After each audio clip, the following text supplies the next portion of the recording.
ધોરણ 10 CBSE science unit 6 life પ્રોસેસીસમાં આપણે nutrition ભણીએ છીએ. ન્યુટ્રિશનમાં આપણે ઓટોટ્રોપિક ન્યુટ્રિશન એ આપણે જોયું.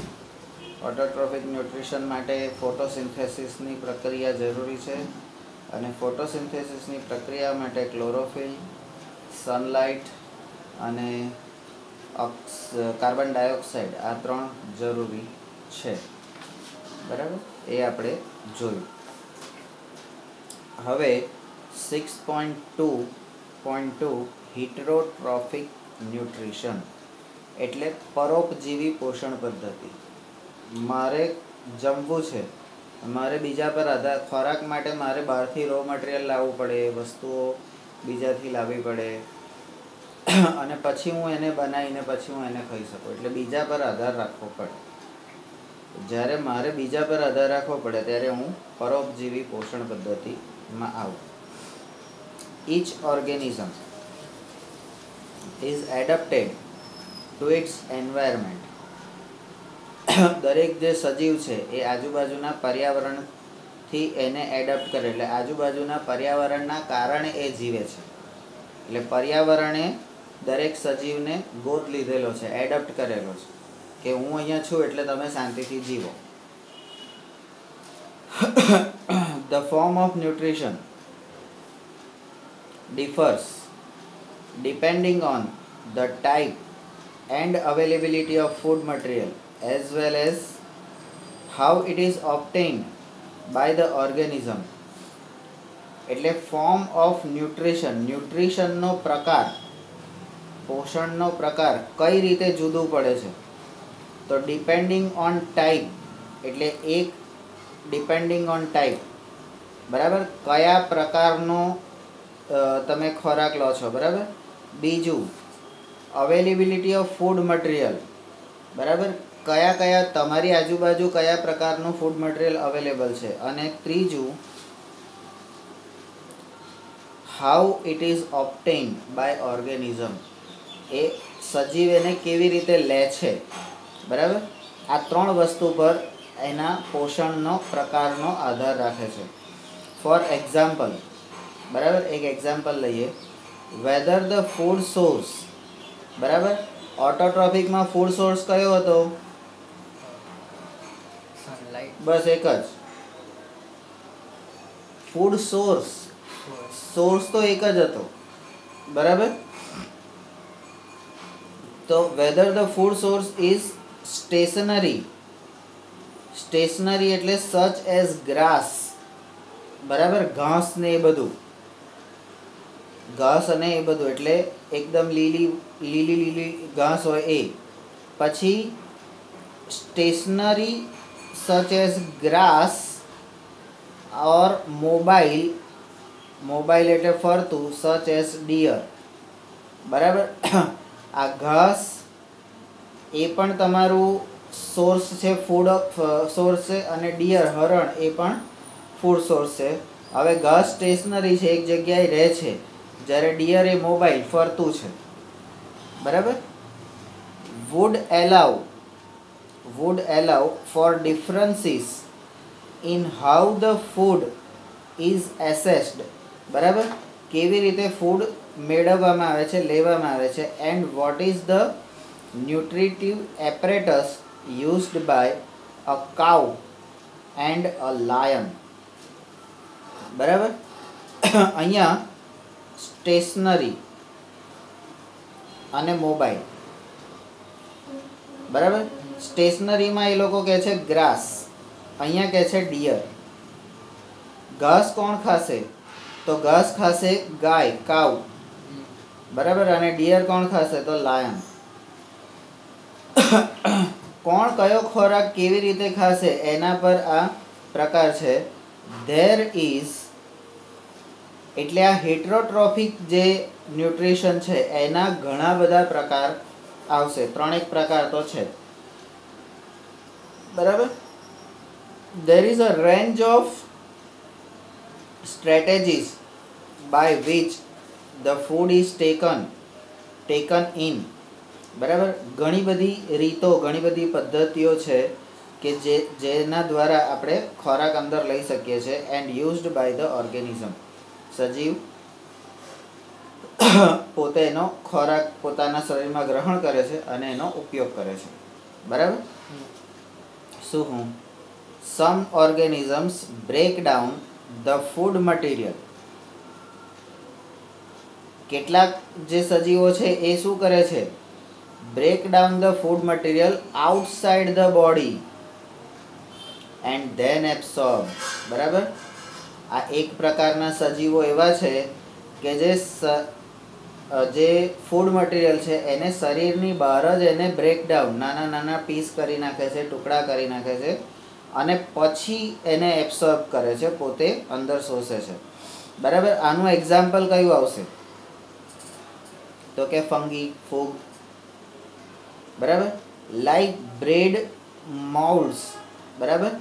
આપણે જે બ્રેડ અથવા તો ભાખરી, રોટલો જે હોય એની પર જે ફૂગ બાજી જાય છે એ કેવા પ્રકારની હોય છે? તો એ ફૂગ લાગ્યા પછી શું થાય છે? તો એ જગ્યાએ નાના નાના ટુકડા થઈ જાય છે. બરાબર. યીસ્ટ. બરાબર. અને મશરૂમ્સ. મશરૂમ્સ એટલે બિલાડીનો ટોપ, સફેદ કલરનું પેલું ઝાડની નીચે હોય છે એને મશરૂમ. તો આ ફંગી. બરાબર. તો આ ફૂગ જે છે એ શું કરે છે? તો કે ખોરાકને બહાર જ એને બ્રેકડાઉન કરે છે ને પછી એબ્સોર્બ કરે છે. બરાબર. પછી બીજા પ્રકારના, તો સેકન્ડ ટાઈપ કઈ છે? તો કે અધર ટેક ઇન. બીજા ટેક ઇન હોલ મટીરિયલ, આખું ખાઈ જાય છે. And break it down inside their bodies. બરાબર. કેટલાક કેવા છે? તો કે છે આઉટસાઇડ, ઇનસાઇડ બોડી. બરાબર. હવે inside body, what can be taken in, જે બી અંદર લીધું હોય, ગ્રહણ કર્યું હોય, એન્ડ બ્રોકન ડાઉન અને એના ટુકડા કર્યા હોય, depends on the body design. અને એ પાછું શેના પર આધાર રાખે છે? તો શરીરના બંધારણ પર. બરાબર. એન્ડ ફંક્શનિંગ, એના કાર્યો પર. એને કેવા પ્રકારનું કામ કરવાનું છે એના પ્રમાણે એની બોડી ડિઝાઇન કરેલી હોય ને એ પ્રમાણે એને એ પ્રકારનો ખોરાક લઈને એને અંદર લીધા પછી એનું બ્રેકડાઉન કરે. બરાબર. હવે ત્રીજા પ્રકારના હજી છે. સમ અધર organisms derived nutrition. Some other organism derived nutrition from plants. બરાબર. ત્રીજા પ્રકારના છે વનસ્પતિ, પ્લાન્ટ્સ ઓર એનિમલ્સ, એટલે વનસ્પતિ અથવા તો પ્રાણીઓ. બરાબર. વિધાઉટ કિલિંગ ધેમ. વનસ્પતિને પણ માર્યા વગર, એટલે એને જડ હોય તો એને કાપી નથી નાખતું, ખાલી એનું ફળ લઈ લે છે. બરાબર. તો એ રીતે એને ખોરાક લે છે. અને કેટલાક એનિમલ્સ, કેટલાક એવા જીવ હોય છે કે જેને પણ માર્યા વગર આપણે એનો ઉપયોગ કરી શકીએ છીએ. બરાબર. હવે આ જે પ્રકારનું તમારું ન્યુટ્રિશન થયું, બરાબર, પ્લાન્ટ અને એનિમલ વાળું, ધીસ પેરાસાઇટ ન્યુટ્રિટિવ સ્ટ્રેટેજી. બરાબર. આ કઈ છે?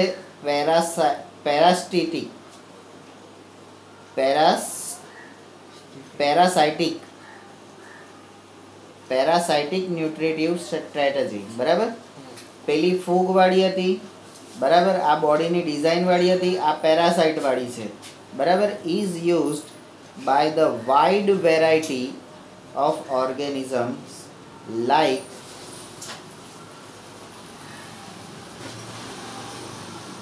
Cuscuta, અમરવેલ. આપણે ઘણા ઝાડ ઉપર પીળા કલરની દોરડી જેવી વસ્તુ હોય છે જેને અમરવેલ કહે. કોઈ પણ અહીંથી તોડીને બીજા ઝાડ ઉપર નાખે તો એ ત્યાં આગળ એનો વૃદ્ધિ વિકાસ ચાલુ થઈ જાય. બરાબર. તો કસ્ક્યુટા અથવા તો કુક્યુટા જે તમને કહેતા હોય, બરાબર, ટિક્સ, ટીકવુડ, લાઈસ, બરાબર, જૂ માથામાં આવે, જૂ લીખે, લીચીસ અને ટેપ વોર્મ, બરાબર, પટ્ટી કીડા પેટની અંદર થતા હોય, બરાબર. તમે જ્યારે કોઈ પણ એનિમલને એ કરો છો ત્યારે આ પટ્ટી કીડા એના શરીરમાં હોય સીધા ક્યાં આવી જાય છે? વિધાઉટ કિલિંગ ધેમ તમારી અંદર આવી જાય છે, બરાબર. તો આ 3 પ્રકારના ઓર્ગેનિઝમ્સ છે અને 3 જુદી જુદી રીતે જુદી જુદી સ્ટ્રેટેજી પ્રમાણે ખોરાક લે છે. એક બહાર તોડીને પછી એને એબ્સોર્બ કરે છે, એક આખું લઈને અંદર તોડે છે અને પછી એબ્સોર્બ કરે છે, અને એક પ્લાન્ટ અને એનિમલનો ઉપયોગ કરે છે વિધાઉટ કિલિંગ ધેમ, એને માર્યા વગર એનો ઉપયોગ કરે છે, બરાબર. 6.2.3 how do organisms obtain their nutrition. હવે આવા જે સજીવો છે જે પરોપજીવી છે, બીજા પર આધાર રાખે છે, એ કેવી રીતે એમનો ખોરાક લે છે, બરાબર, મેળવે છે કેવી રીતે? Since the food and the way it is obtained differ. ખોરાક પણ જુદા જુદા પ્રકારના હોય છે અને એ કેવી રીતે લેવામાં આવે છે, ગ્રહણ કરવામાં આવે છે, એ પણ જુદા જુદા કરવામાં આવે છે. The digestive system is different in various organisms. હવે આના માટે તમે કેવો ખોરાક લો છો, કઈ રીતે લો છો, એ પ્રમાણે તમારા શરીરમાં જે ડાયજેસ્ટિવ સિસ્ટમ છે, પાચનની જે સિસ્ટમ, બરાબર, એ પણ જુદા જુદા સજીવોમાં જુદી જુદી હોય છે, બરાબર. હવે એમાં એક્ઝામ્પલ એક, ઇન સિંગલ સેલ્ડ ઓર્ગેનિઝમ, એક કોષી સજીવ જે એક જ કોષનો બનેલો હોય. આપણું શરીર કરોડો અબજો કોષનું બનેલું છે, પણ જે એક જ કોષનો બનેલો હોય એવા સજીવમાં પાચન કેવી રીતે થાય છે, પોષણ કેવી રીતે થાય?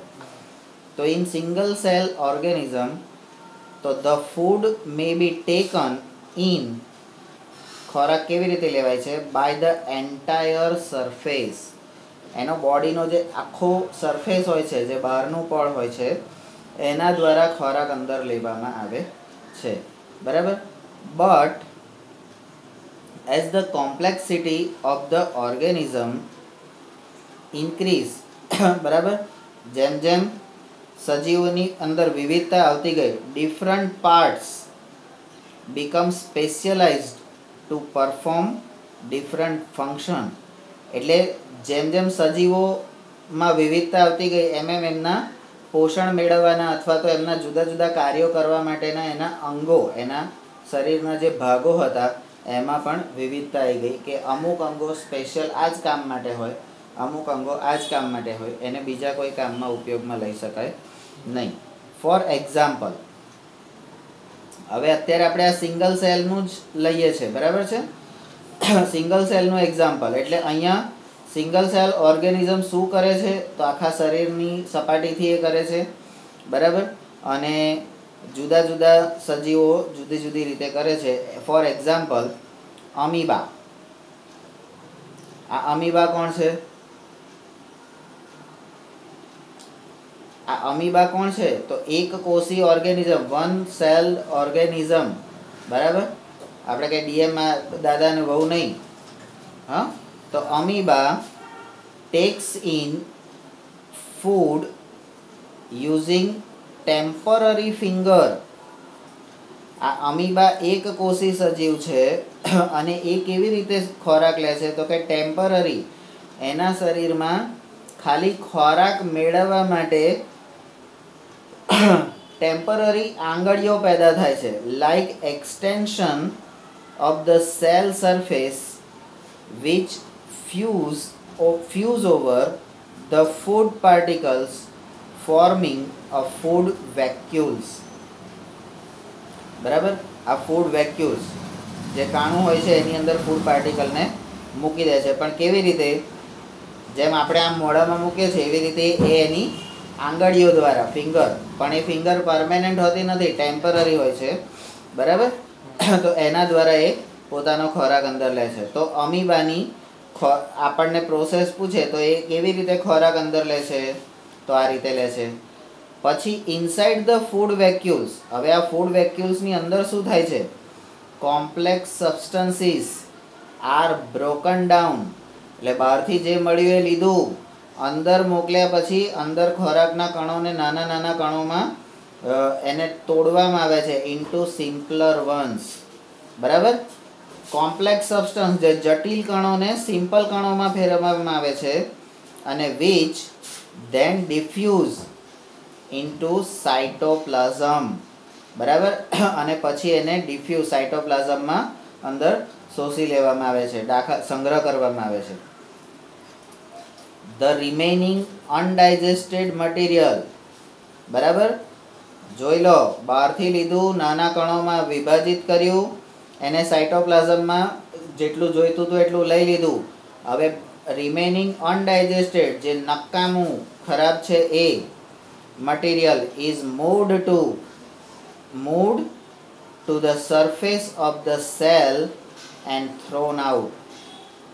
સરફેસમાંથી જ ખોરાક લીધો તો અને અનડાઇજેસ્ટેડને સરફેસ દ્વારા જ બહાર મોકલી દીધો. બરાબર?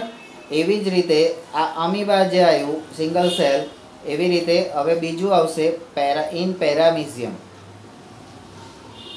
બીજો ઓર્ગેનિઝમ છે, આવે ને,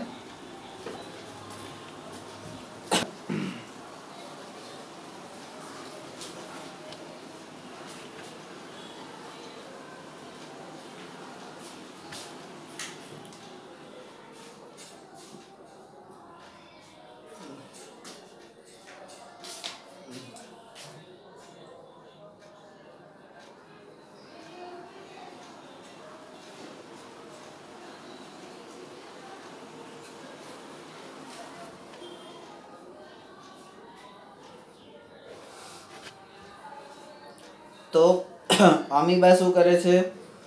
પોતાના શરીરના સરફેસ દ્વારા ખોરાક અંદર લે છે, આ વેક્યુલ્સમાં નાખે છે, વેક્યુલ્સમાં જટિલ ખોરાકનું સિમ્પલમાં ફેરવાય છે, પછી સાઇટોપ્લાઝમમાં એને શોષી લે છે, એટલે સંગ્રહી લે છે, અને અનડાઇજેસ્ટેડને પાછો સરફેસ પર મોકલી દે છે અને કે બહાર ફેંકી દે છે. બરાબર? In paramecium which is also a unicellular organism. Single cell organism અને યુનિસેલ ઓર્ગેનિઝમ તમને બંને સેમ જ છે, એટલે એક કોષી સજીવો જ કહેવાય એને. તો એ તમને પૂછી શકે એવી રીતે, બરાબર, કોઈ પણ રીતે તમને પૂછી શકે, કોઈ ચિંતા નહીં, આપણે લખવાનું આ જ. તો પેરામિઝિયમ એ પણ યુનિસેલ્યુલર ઓર્ગેનિઝમ છે. એમાં the cell has a definite shape, એમાં જે સેલ હોય છે એનો આકાર એક ચોક્કસ આકાર હોય છે. And food is taken in, ખોરાક કેવી રીતે લેવામાં આવે છે? Taken in at a specific spot, એના શરીરમાં એક ચોક્કસ જગ્યા હોય છે, એનો ચોક્કસ આકાર હોય છે અને ચોક્કસ જગ્યા હોય છે, અને એ જગ્યાએથી જ ખોરાક અંદર લેવામાં આવે છે. પેરામિઝિયમ એ આપણું જે ચંપલ હોય છે એ ચંપલ આકારનું એક સજીવ છે, અને એમાં આ ચંપલનો જે ઉપરનો ભાગ હોય અંગૂઠા પછીનો, તો ત્યાં એક ખાડો હોય છે, ને ચોક્કસ જે સ્પોટ હોય છે ત્યાંથી ખોરાક અંદર લેવામાં આવે છે. Food is moved to this spot, હવે આ જગ્યાએ ખોરાક કેવી રીતે પહોંચે છે? By the movements of cilia. એ પેરામિઝિયમની જે ચંપલ આકાર હોય છે એની આજુબાજુ દોરા જેવા પ્રવર્ધો હોય છે, એને સિલિયા કહેવામાં આવે છે, દોરા. બરાબર? અને દોરા આજુબાજુથી બધો ખોરાક લઈ અને પેલાને મોઢા સુધી પહોંચાડે છે, બરાબર, ચોક્કસ સ્પોટ સુધી. Which cover the entire surface of the cell. બરાબર? કોણ? તો આ સિલિયા એ પેરામિઝિયમના એન્ટાયર સરફેસ ઉપર ફેલાયેલા હોય છે, અને એ મૂવમેન્ટ કરી અને ખોરાકને ચોક્કસ સ્પોટ સુધી પહોંચાડે છે. આ રીતે સિંગલ સેલવાળા બે સજીવો, એમાં અમીબા અને પેરામિઝિયમ, એ કઈ રીતે ખોરાક પોતાનો ગ્રહણ કરે છે, બરાબર, એ અહીંયા આ પેરેગ્રાફમાં, એટલે આ પેરેગ્રાફના ડિવિઝન પાડવા હોય તો અમીબા અને પેરામિઝિયમ એવા 2 ડિવિઝન પડે, બરાબર. અને એ આપણું જે મટીરિયલ છે એની અંદર એ આપેલું છે, બરાબર. ત્યાર પછી જે છે ન્યુટ્રિશન ઇન હ્યુમન બિંગ, બરાબર. આખો બહુ જ મોટો ટોપિક છે ન્યુટ્રિશન ઇન હ્યુમન બિંગ. એની અંદર આ સેક્શનમાં 2 ક્વેશ્ચન છે. એક હ્યુમન એલિમેન્ટરી કેનલ અથવા તો હ્યુમન ડાયજેસ્ટિવ સિસ્ટમ. તો ડાયજેસ્ટિવ સિસ્ટમમાં ખાલી કયું ઓર્ગન ક્યાં આવેલું છે, કયું ઓર્ગન ક્યાં આવેલું છે એ જ લખવાનું છે. અને એ અહીંયા આગળથી અહીંયા આ છે, અહીંયા આ છે, અહીંયા આ છે, એ અહીંથી તમને આ પેરેગ્રાફમાંથી મળશે. બીજું આમાં ન્યુટ્રિશન, બરાબર. તો આપણા શરીરના પોષક અવયવો પ્રોટીન, કાર્બોહાઈડ્રેટ, ચરબી, મિનરલ, સ્ટાર્ચ, આ બધું જે છે આપણે જે ખોરાક લઈએ છીએ એ ખોરાક લીધા પછી એમાંથી સ્ટાર્ચનું પાચન ક્યાં થાય છે, ચરબીનું પાચન ક્યાં થાય છે, કાર્બોહાઈડ્રેટનું પાચન ક્યાં થાય છે, મિનરલ્સનું ક્યાં થાય છે, ફેટી એસિડનું ક્યાં થાય છે, બરાબર. એ જે અહીંયા આગળ બતાવે છે એ લાઇન્સ એ તમારી હ્યુમન ડાયજેસ્ટિવ સિસ્ટમ નહીં પણ હ્યુમન ન્યુટ્રિશન આવશે, બરાબર. એટલે આની અંદરથી ન્યુટ્રિશન અને ડાયજેસ્ટિવ સિસ્ટમ એવા 2 ક્વેશ્ચન હશે. અને જનરલી બધાને ન્યુટ્રિશન હોય તો પણ ડાયજેસ્ટિવ સિસ્ટમ લખીને આવે છે, અને ડાયજેસ્ટિવ સિસ્ટમ પૂછી હોય તો પણ ગમે તેવું લખીને આવે છે. એટલે એ ડિફરન્સ આપણને ખબર પડવી જોઈએ, એ ખાસ ધ્યાન રાખવું જોઈએ, બરાબર. કટ કરો.